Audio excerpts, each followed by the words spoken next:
Police say a man murdered his neighbor at a northwest Dallas condo complex. He didn't run off after the murder either. Police say the investigation then turned into a bomb scare. They didn't know what was in the apartment. Fox 4's Deanna Zoga is at the condos with more on the murder investigation and then that bomb scare. Deanna.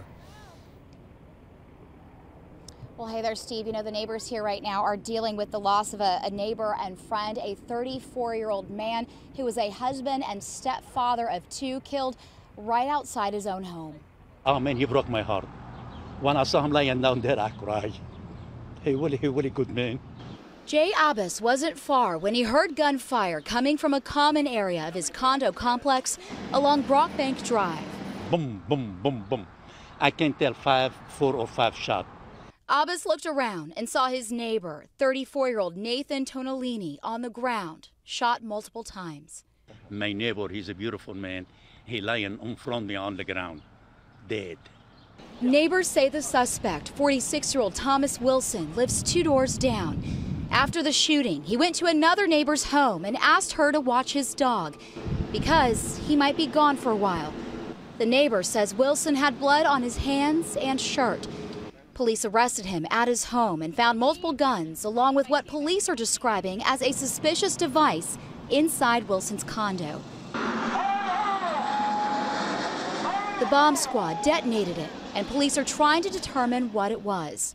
It's a very serious situation. Once you find a device that's suspicious in nature, you got to take safety precautions. You got to get people evacuated out of here.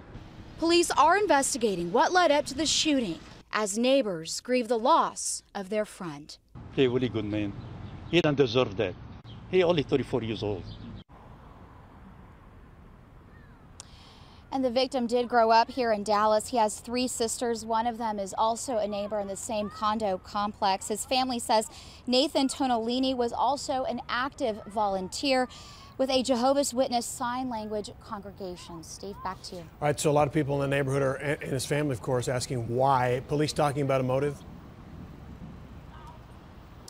Police said they are still investigating a motive, Steve, and yes, a lot of people do want to know why. Their hearts are just aching, trying to figure out exactly, you know, what was going on here and what was involved. Some neighbors here suspect mental illness, pointing to a previous call at the suspect's home, so they think maybe that was involved. Sources tell us in some other interviews that perhaps the suspect was fearing some sort of eviction. The property manager here, though, disputes that. So any reasons certainly wouldn't be any good reasons, of course, for a murder, but the reasons or motives behind all this is still unclear at this point. Steve, back to you. All right, Deanna Zoga, thank you.